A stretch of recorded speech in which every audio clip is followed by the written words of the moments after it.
Hey everyone, तो कैसे हैं आप सब। आज डिस्कस करेंगे सुप्रीम कोर्ट का 2021 का एक ऐसा जजमेंट जो कि बात करता है कांग्रेस लीडर के मर्डर के बारे में। ये केस आप लोगों के लिए जानना इसीलिए भी इंपॉर्टेंट हो जाता है क्योंकि इस केस में प्रोविजंस के साथ साथ ऑनरेबल सुप्रीम कोर्ट ने अपनी कुछ इंपॉर्टेंट स्टेटमेंट्स और ऑब्जर्वेशंस भी हमारे सामने पोर्ट्रे किए हैं। वीडियो पूरा देखिएगा। सबसे पहले इस केस का नाम जान लेते हैं। Somesh Chaurasia versus state of Madhya Pradesh 2021 की जजमेंट है ये।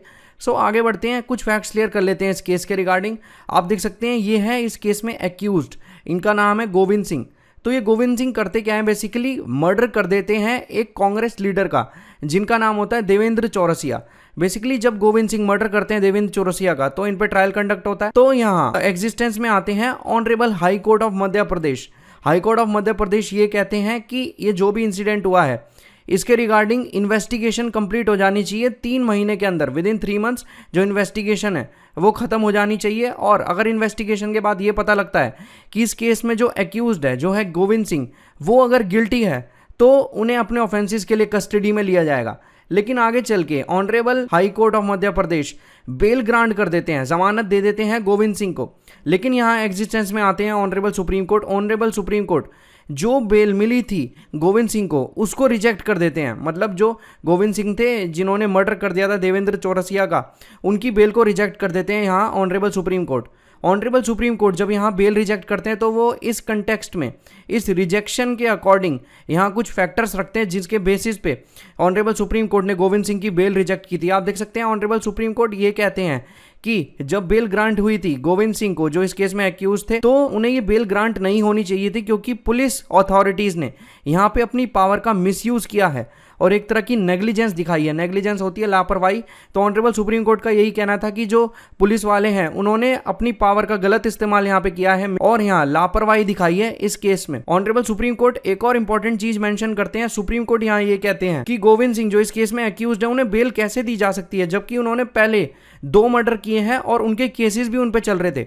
और गोविंद सिंह यहाँ पे बेल पे बाहर आए थे जेल से, और वो बेल पे जब यहाँ जेल से बाहर आते हैं तो उन्होंने यहाँ तीसरा मर्डर कर दिया। जो मर्डर उन्होंने किया था देवेंद्र चौरसिया का था, जो यहाँ पे थे कांग्रेस लीडर। इस केस में काफी इंपॉर्टेंट प्रोविजंस भी एग्जिस्टेंस में आते हैं। आप देख सकते हैं section 319 of criminal procedure code and section 302 of Indian penal code का यहाँ जिक्र हुआ है। तो एक एक करके इन प्रोविजंस को भी समझ लेते हैं। सबसे पहले डिस्कस करते हैं section 319 of criminal procedure code. Section 319 simply ये कहता है कि अगर कोई भी इंक्वायरी हो रही है या कोई ट्रायल चलाया जा रहा है एक पर्टिकुलर ऑफेंस के रिगार्डिंग और कुछ एविडेंसेस से यहाँ ये देखने को मिलता है कि कोई एक ऐसा पर्सन है जो एक केस में मेन एक्यूज नहीं है, लेकिन उस पर्सन ने कुछ ऐसे ऑफेंस कमिट कर दिए हैं जिसकी वजह से उस पर्सन पे ट्रायल चलाया जा रहा है एक्यूज के साथ। तो कोर्ट के पास ये पावर है कि उस पर्सन पे ट्रायल चलाया जा सकता है विद द एक्यूज। उस पर्सन का जो ट्रायल है वो कैरी ऑन किया जा सकता है। इस चीज को एक एग्जाम्पल से समझते हैं। मान लीजिए ए और बी 2 पर्सन है, बी एक केस में मेन एक्यूज्ड है, लेकिन ए एक ऐसा पर्सन है जो कि मेन एक्यूज नहीं है लेकिन फिर भी उसने कुछ ऐसा ऑफेंस कर दिया जिसकी वजह से उस पर ट्रायल चलाया जा रहा है बी के साथ ही। तो कोर्ट के पास यहाँ ये पावर है कि वो जो ए का ट्रायल चला रही है बी के साथ उसे कंटिन्यू रख सकती है। ये काफी इंपॉर्टेंट प्रोविजन है इस केस में। दूसरा प्रोविजन जो इस कंटेक्स्ट में आता है section 302 of Indian penal code, जो कि बात करता है पनिशमेंट फॉर मर्डर के बारे में।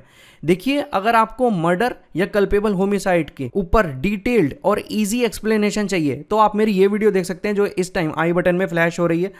मैंने मर्डर का कॉन्सेप्ट तो इस वीडियो में क्लियर किया ही है, साथ ही साथ मैंने कल्पेबल होमिसाइड और मर्डर के बीच का डिफरेंस भी इस वीडियो में दिखाया है। ये केस जैसे जैसे प्रोसीड करता है इस केस में कुछ इश्यूज भी देखने को मिलते हैं जो आपके लिए जानना काफी जरूरी हो जाता है। यहाँ पे आप देख सकते हैं ये जो गोविंद सिंह था जो कि इस केस में एक्यूज्ड था, उसे कंटिन्यूअसली प्रोटेक्ट किया जा रहा था और उसे शील्ड किया जा रहा था, एक तरह से बचाया जा रहा था क्योंकि यहाँ पे वो रिश्तेदार था एक मेंबर ऑफ लेजिस्लेटिव असेंबली का।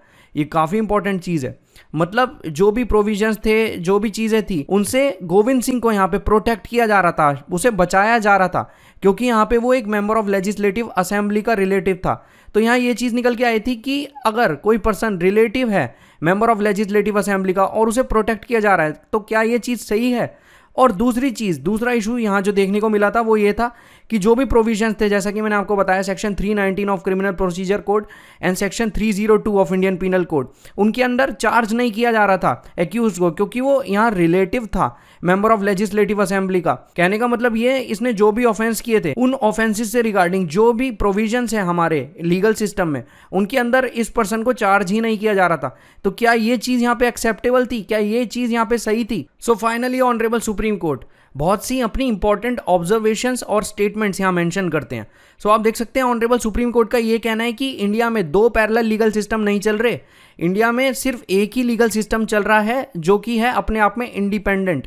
कहने का मतलब ये है कि जुडिशरी पे किसी भी तरह का दबाव नहीं है, किसी बॉडी का, किसी ऑर्गेनाइजेशन का या किसी गवर्नमेंट का। जुडिशरी पे यहाँ बर्डन नहीं है कि वो एक पर्टिकुलर जजमेंट किसी गवर्नमेंट बॉडी या ऑर्गेनाइजेशन के बिहाफ पे देगा, ये चीज़ नहीं है। जुडिशरी खुद सक्षम है किसी भी तरीके की जजमेंट देने के लिए। और यहाँ ऑनरेबल सुप्रीम कोर्ट ये भी कहते हैं कि चाहे मैन हो, वुमेन हो, कोई ऐसा पर्सन हो जिसका स्टेटस बड़ा हो, रैंक बड़ा हो या रिच हो, या भले ही पुअर क्यों ना हो, गरीब आदमी हो या अमीर आदमी हो, सबके लिए लॉ एक समान है, सबके लिए लॉ इक्वल है। और यहाँ पे जो जुडिशरी है, जो इंडियन लीगल सिस्टम है, वो एंश्योर करता है इक्वालिटी के प्रिंसिपल को। सो ये केस आज हमारे लिए जानना इसलिए भी ज़रूरी था क्योंकि इस केस में जुडिशरी ने इंडिपेंडेंस ऑफ जुडिशरी के जो प्रिंसिपल है उसको हमारे सामने दिखाया है। एक तरह से अगर मैं आपको बताऊं तो अगर हम कॉन्स्टिट्यूशन ऑफ इंडिया देखते हैं, जैसा कि आप सब जानते हैं constitution of India quasi federal है। कहने का मतलब ये है कि प्योरली फेडरल भी नहीं है इंडियन कॉन्स्टिट्यूशन, ना ही प्योरली यूनिटरी है। तो जब हम बात करते हैं क्वासी फेडरल कॉन्स्टिट्यूशन की, तो हमारा जो कॉन्स्टिट्यूशन ऑफ इंडिया है उसमें एक बहुत इंपॉर्टेंट चीज़, एक बहुत एसेंशियल इंग्रेडिएंट निकल के आता है, जो कि है इंडिपेंडेंस ऑफ जुडिशरी। सो यहाँ इंडिपेंडेंस ऑफ जुडिशरी इसी चीज़ को दर्शाता है कि भले ही पर्सन का रैंक कोई हो, स्टेटस कोई हो, पर्सन गरीब हो या अमीर हो, मैन हो, वुमेन हो, इन शॉर्ट कोई भी हो, उन सब के लिए लॉ एक समान है, रूल ऑफ लॉ सबके लिए सेम है। ये नहीं कि कोई अमीर है तो उसको ज़्यादा यहाँ पे कंसिडरेशन दी जाएगी, उसको ज़्यादा यहाँ प्रेफरेंस दी जाएगी, और कोई गरीब है तो उसे इग्नोर कर दिया जाएगा। ऐसा रूल ऑफ लॉ में बिल्कुल नहीं है। तो एक तरह से इस केस में ऑनरेबल सुप्रीम कोर्ट ने एक प्रिंसिपल हमारे सामने पोर्ट्रे किया, जो कि है इंडिपेंडेंट जुडिशरी। सो मुझे उम्मीद है आज की वीडियो आपको अच्छी लगी होगी। जिस इन्फॉर्मेशन को आप यहाँ गैदर करने आए होंगे वो आपको मिली होगी। Have a great day.